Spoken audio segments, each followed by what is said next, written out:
चलिए आते हैं, देखते हैं क्वेश्चन नंबर 32 का सॉल्यूशन। 32 है कि एक थैले में 5 लाल और कुछ नीली गेंदें हैं। यदि नीली गेंद निकालने की प्रायिकता लाल गेंद निकालने की प्रायिकता की दुगुनी हो तो थैले में नीली गेंद की संख्या निकालें। तो सबसे पहले हम काम करते हैं, माना कि थैले में नीली गेंद की संख्या बराबर, तो थैले में कुल गेंद की संख्या जो होगी वो कितनी हो गई? कुल गेंद की संख्या, पहले से 5 लाल गेंद है, उसमें कुछ नीली गेंदें डालें, यानी x नीली गेंदें डालें तो कुल गेंद हो गया 5 प्लस 1। अब प्रश्न में कहा है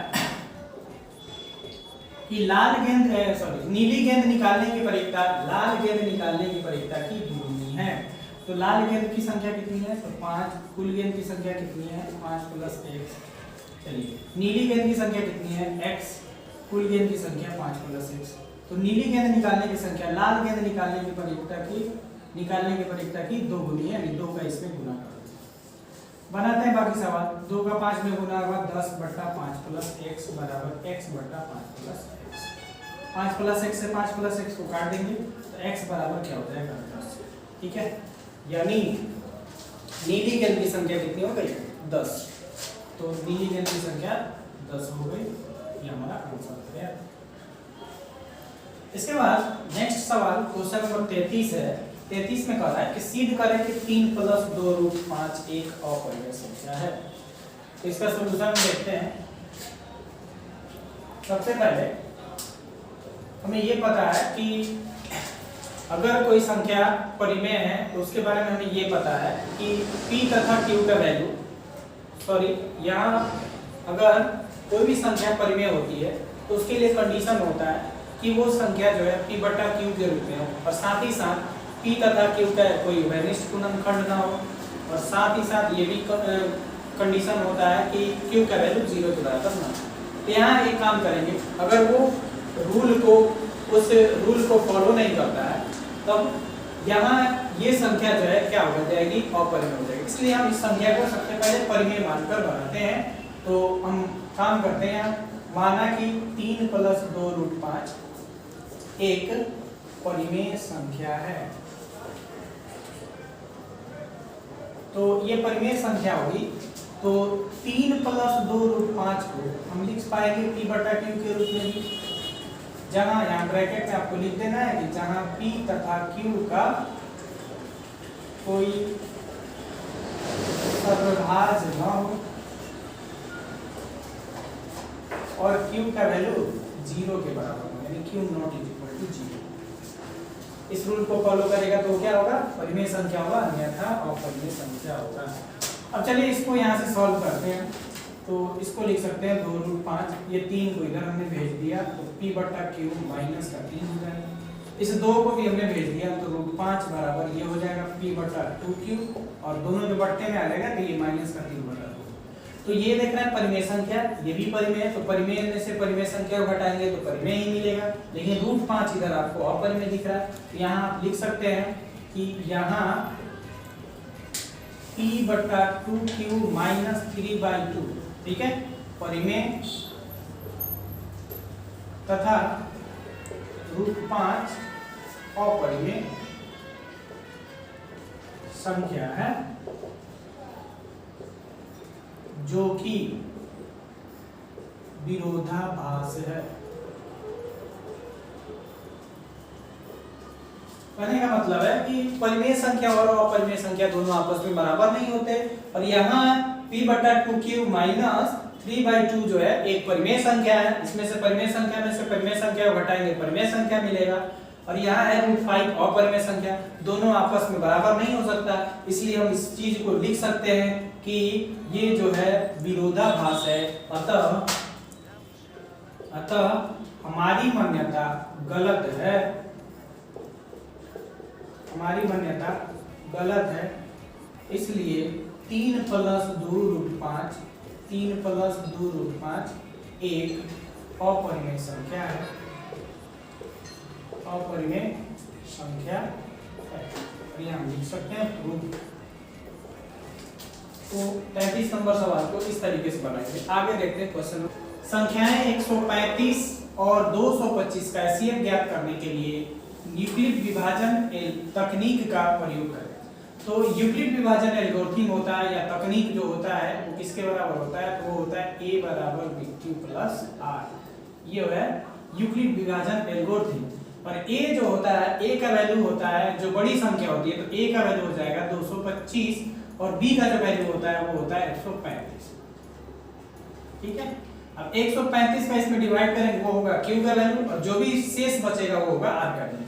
तो a बराबर bq प्लस r से अगर इसको सॉल्व करते हैं तो a बराबर यहाँ लिख सकते हैं 225, a बराबर यहाँ लिख सकते हैं 225 बराबर b का वैल्यू 135 और 135 का इसमें भाग देंगे तो भाग लगेगा एक बार में और बचेगा कितना? तो बचेगा यहाँ से 90।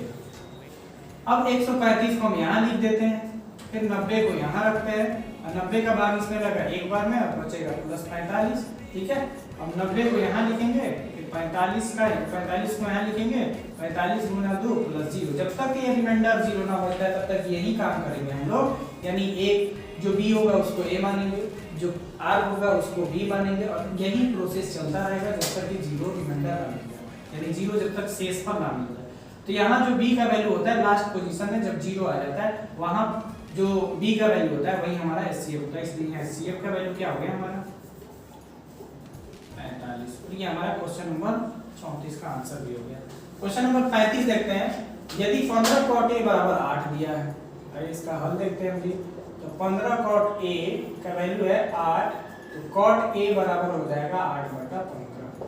आपको ये पता है कि cot थीटा जो होता है या cot a जो होता है किसके बराबर होता है जी? वो होता है आधार को b से लिखेंगे और लंब को p से लिखेंगे। b और p का वैल्यू पता चल गया, यानी आधार और लंब का वैल्यू पता चल गया। हमें किसका वैल्यू पता करना है?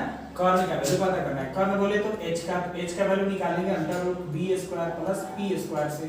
तो b का वैल्यू है 8 का स्क्वायर प्लस 15 का स्क्वायर। 8 का स्क्वायर करोगे 64, 15 का स्क्वायर करोगे 225। 64 और 225 को जोड़ोगे जी 289 हो गया। 289 होता है 17 का वर्गमूल, यानी h का वैल्यू में मिल गया 17। बाकी आपको निकालना है sin a का वैल्यू और cos a का। तो sin a बराबर हमें पता है कि क्या होता है p बटा h, बोले तो लंब बटा कर्ण। तो लंब का वैल्यू है 15 और कर्ण का वैल्यू हो गया 17। cos a का वैल्यू जो होता है आधार बटा कर्ण के होता है, तो आधार का वैल्यू है 8 और कर्ण का वैल्यू है 17। ये हमारा sin a और cos a का वैल्यू पता चल गया और यही हमारा आंसर हो जाएगा। आगे देखते हैं क्वेश्चन नंबर 36 है। एक समलंब चतुर्भुज ABCD में AB समानांतर है CD के, उसके विकर्ण एक दूसरे को O बिंदु पर काटते हैं, तो सिद्ध करना है OA बटा OC बराबर OB बटा OD। ठीक है, तो आइए सबसे पहले हम फिगर एक बनाते हैं जिसमें AB समानांतर है CD के। तो यहाँ हम फिगर बना रहे हैं, ये समलंब चतुर्भुज हो गया हमारा, इसको दे सकते हैं A B और ये हो गया हमारा C और D। ठीक है, इसमें क्या है AB और CD एक दूसरे के समानांतर है और इसके विकर्ण एक दूसरे को O बिंदु पर काट रहे हैं, तो O बिंदु हमने ले लिया। जब भी ऐसा सीन करने वाला सवाल आता है उसमें हम 3 चीजों को लिखते हैं, 3 या 4 चीजों को लिखते हैं, कभी कभी 4 चीजों को लिखना पड़ता है। सबसे पहले सिद्ध करना है, सबसे पहले दिया गया है बात लिखना पड़ेगा, दूसरा चीज सिद्ध करना है और तीसरा अगर रचना है तो रचना करेंगे और चौथा हम एक प्रमाण लिखेंगे जो हम काम करेंगे उसके बारे में लिखेंगे। तो सबसे पहले लिखेंगे आप दिया गया है या दिया है, कुछ भी लिख सकते हो आप। दिया गया है समलंब चतुर्भुज ABCD में, समलंब चतुर्भुज ABCD में AB समानांतर है CD के तथा विकर्णों के प्रतिच्छेद बिंदु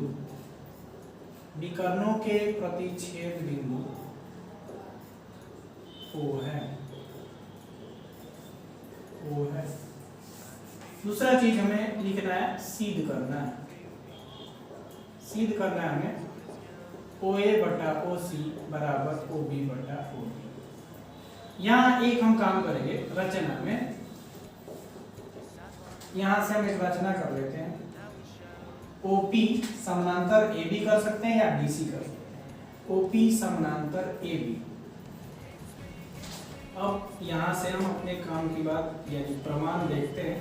प्रमाण में हम लिख सकते हैं ऐसे, क्योंकि OP समानांतर AB पहले से दे रखा है, पहले से दिया है AB समानांतर है CD, इसलिए OP समानांतर AB और समानांतर CD। कहने का मतलब है OP, AB और CD तीनों आपस में समानांतर है, तीनों आपस में समानांतर हो गए। अब हमें लेना है ये वाला त्रिभुज DAB, त्रिभुज DAB में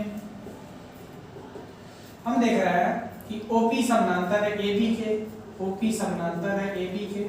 थेल्स पर में कहता है कि भुजा का अनुपात भी बराबर होगा, तो भुजा का अनुपात यानी DP बटा AP, DP बटा AP बराबर हो जाएगा OD बटा OB, OD बटा OB।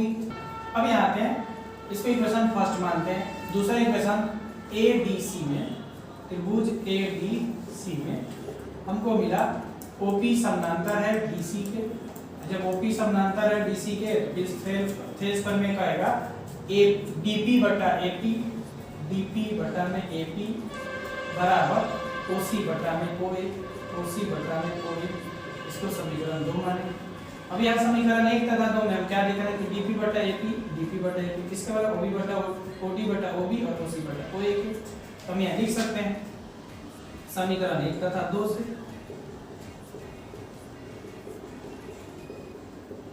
क्या हो जाएगा, OC बटा OA और OD बटा OB, OC बटा OA बराबर OD बटा OB।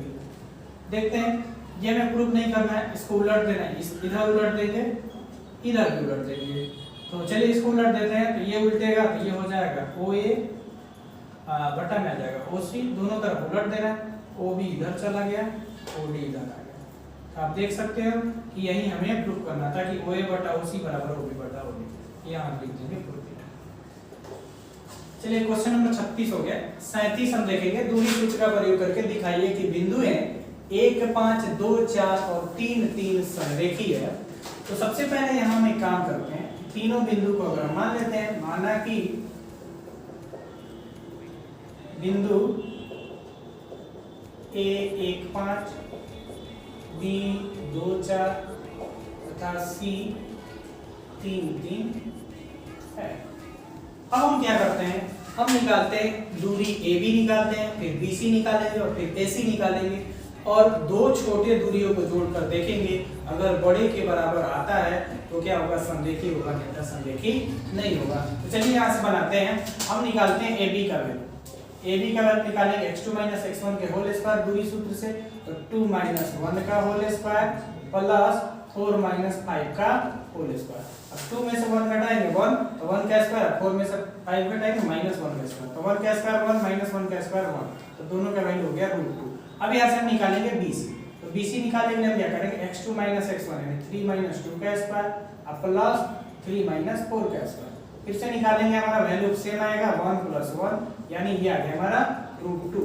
अब हम निकालेंगे AC, AC निकालने के लिए फिर हम वही काम करेंगे, तो 3 - 1 का स्क्वायर, 3 - 5 का स्क्वायर, तो 3 में से 1 घटाएंगे 2 का स्क्वायर 4, और 3 में से 5 घटाएंगे -2 का स्क्वायर 4, 4 √8 हो जाएगा, √8 का वर्गमूल हो गया 2। ठीक है, तो यहाँ से हम अगर AB और BC का वैल्यू निकालते हैं, ठीक है, तो AB और BC का वैल्यू √2 + √2 बराबर 2 √2 हो जाए। यहाँ क्या मिला हमको, AB + BC बराबर मिला हमें AC, इसलिए बिंदुएं संरेखी हैं, इसीलिए बिंदुएं संरेखी हैं। यह हो गया प्रूफ। तो इस तरीके से क्वेश्चन नंबर 37 कंप्लीट हुआ। आगे देखते हैं क्वेश्चन नंबर 38 वाला, किसी भीड़ के हर और अंश में 2 जोड़ने पर वह 9/11 हो जाता है। यदि अंश और हर दोनों में 3 जोड़ दिया जाता है तो वह 5/6 हो जाता है। भीड़ हमें ज्ञात करना है। आइए इसका सॉल्यूशन हम देखते हैं। सबसे पहले मानते हैं कि इसका अंश जो है वो x है और हर है y, तो भीड़ यहाँ से प्राप्त होगा हमें x/y। अब प्रश्न में जिन जिन बातों को कहा है वो बात हम लिख देते हैं। प्रश्न में कहा है कि अंश और हर दोनों में 2 जोड़ा जाता है, अंश और हर दोनों में 2 जोड़ दिया जाता है, तो होता कितना है 9/11। अब इसका हम क्रॉस मल्टीप्लाई करेंगे तो ये हो गया 11x + 22, उसके बाद हो गया 9y + 18। एक तरफ कर लेते हैं तो ये इधर आएगा तो 11x - 9y यानी 9y, और इसको इधर भेजते हैं, ये हो जाएगा 22 में इसका 18 में से 22 कट गया -4। पहला इक्वेशन हो गया। दूसरा है कि जब अंश और हर दोनों में 3 जोड़ दिया जाता है जी, तो 3 जोड़ देते हैं यहाँ, तो हो जाता है 5/6। बाकी इसको सॉल्व करते हैं तो ये इधर गया, तो इसको इधर भेजते हैं तो 6x + 18, ये हो गया 5y + 15। एक तरफ करते हैं फिर से तो 6x - 5y = -3, ये इक्वेशन सेकंड हुआ। अब इन दोनों इक्वेशन को हम सॉल्व करें, सॉल्व करने के बाद जो x और y का जो वैल्यू है वही हमारा भिन्न हो जाएगा। तो यहाँ से हम सॉल्व करते हैं, दोनों इक्वेशन को सॉल्व करने पर x का वैल्यू आ जाएगा 7 और y का वैल्यू आ जाएगा 9। इसलिए जो हमारा भिन्न होगा वो होगा हमारा x/y यानी 7/9। ये हमारा आंसर हो गया। आप किसी भी विधि द्वारा इन दोनों इक्वेशन को सॉल्व कर सकते हैं, और दोनों का वैल्यू जब निकल जाएगा x और y का, तो वहां से हमारा भिन्न भी निकल जाएगा 7/9। तो क्वेश्चन नंबर 38 को इस तरीके से बना लेंगे। क्वेश्चन नंबर 39 देखते हैं। क्वेश्चन नंबर 39 में सिद्ध करना है हमें 1 + sin θ बटा cos θ प्लस cos θ बटा 1 + sin θ बराबर 2 sec θ। तो हम लेते हैं यहाँ से LHS। LHS हमारा 1 + sin θ बटा में cos θ प्लस cos θ बटा में 1 + sin θ। आइए इसको हम सॉल्व करते हैं, तो दोनों का एलसीएम लेते हैं तो cos θ × 1 + sin θ हो जाएगा।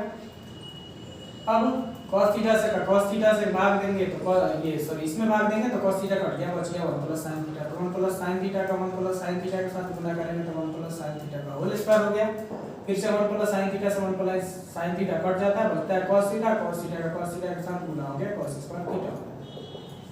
आइए इसको सॉल्व करते हैं, तो a + b के होल स्क्वायर के रूप में तोड़ेंगे तो ये 1 का स्क्वायर प्लस sin²θ अब प्लस 2 sin θ हो जाएगा, अब प्लस में cos²θ हो गया। चलिए यहाँ हो गया cos θ × 1 + sin θ। यहाँ से देखिए आप ये 1 और sin² θ प्लस cos² θ का वैल्यू भी 1 होता है, तो 1 और 1 2 हो जाएगा। तो इसको हम लिख सकते हैं 2 + 2 sin θ अब बटा में cos θ × 1 + sin θ।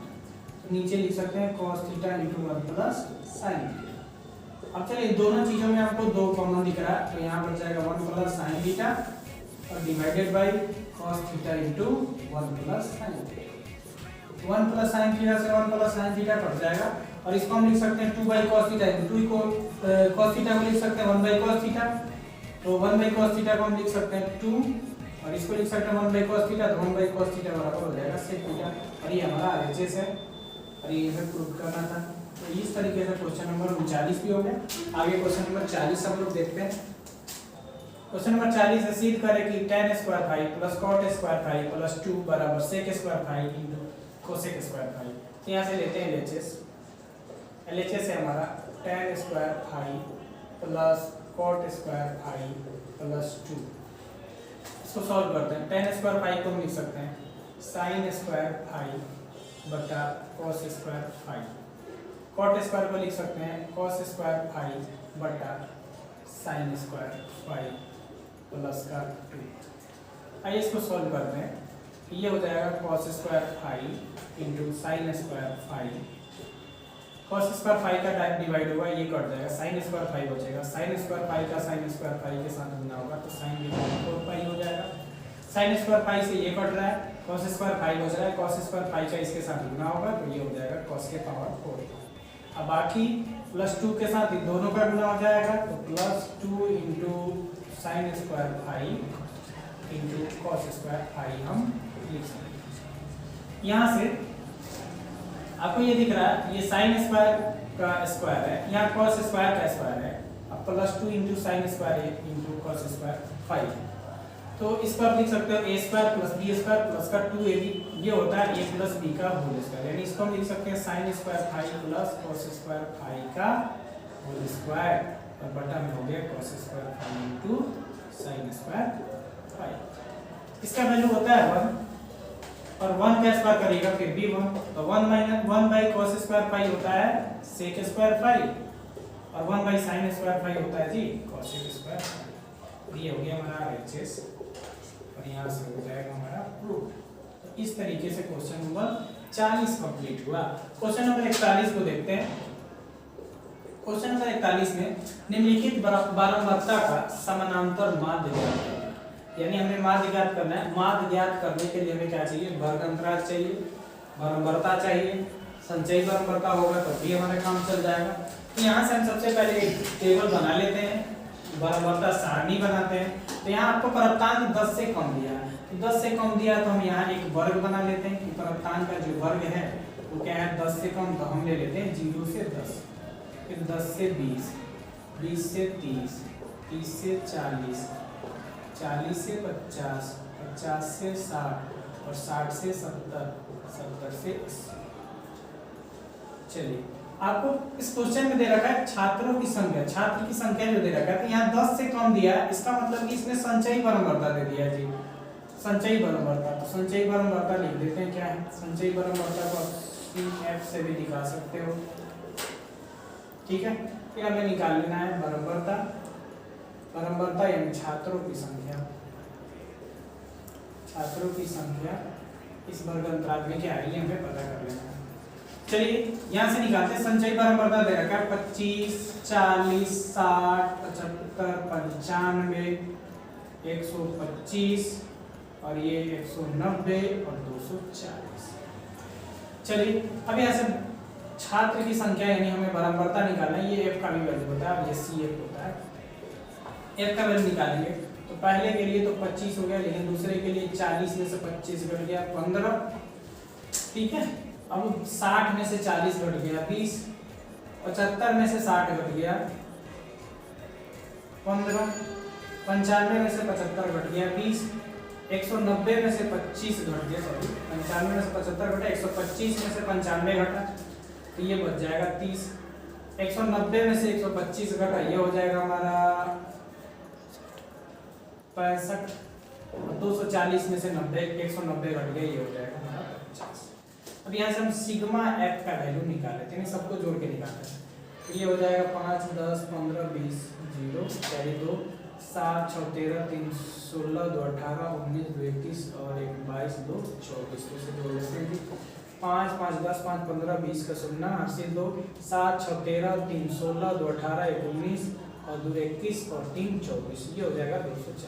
अब यहाँ हम निकालते हैं वर्ग चिन्ह,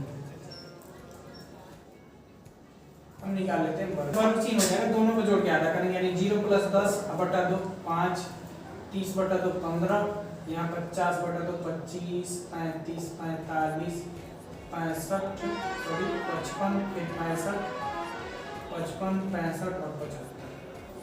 अब हम क्या करेंगे, चलिए अब हम fx सिग्मा fx का वैल्यू निकाल लेते हैं। तो सिग्मा fx का वैल्यू हम जगह की कमी होने के कारण यहाँ निकाल लेते हैं, यानी f और x का गुना करेंगे जोड़ लेंगे। तो 25 का 5 में गुना करेंगे, ये इसको आप x लिख सकते हैं, यहाँ वर्ग चिन्ह को x से डिनोट किया जाता है।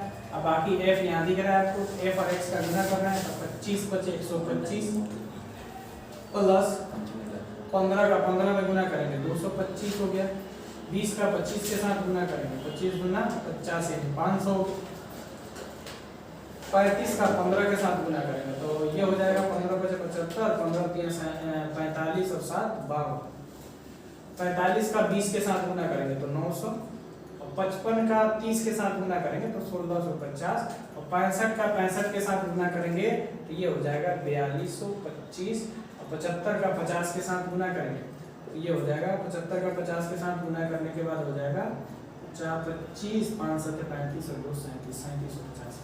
आपको सिग्मा fx का वैल्यू निकालना है तो f और x का गुना कर लीजिएगा, गुना करने के बाद यहाँ लिख करके जोड़ लेंगे सबको जोड़ेंगे तो हमारा सिग्मा fx का वैल्यू हो गया। हमें निकालना है माध्य या समानांतर माध्य, तो समानांतर माध्य निकालने के लिए फॉर्मूला होता है सिग्मा fx बटा सिग्मा f और सिग्मा fx बराबर हो जाएगा हमारा कितना, इसको जोड़िएगा तो 11900 आएगा बटा में 240 होगा, जब इसका डिवाइड करेंगे तो 49.58 आएगा और यही हमारा समानांतर माध्य हो गया, ये हमारा आंसर हो गया। आते हैं क्वेश्चन नंबर अंतिम आज के वीडियो का। क्वेश्चन नंबर अंतिम है 42 नंबर, देखते हैं 42 नंबर। 7 छात्रों का औसत भार 55 किलोग्राम है। इनमें 6 छात्रों के भार क्रमशः दिया हुआ है, तो 7वें छात्र का भार निकालें। तो औसत बराबर होता है फॉर्मूला में, औसत बराबर कुल योग, ऐसे लिख सकते हैं, प्रेक्षणों का योग बटा प्रेक्षणों की संख्या।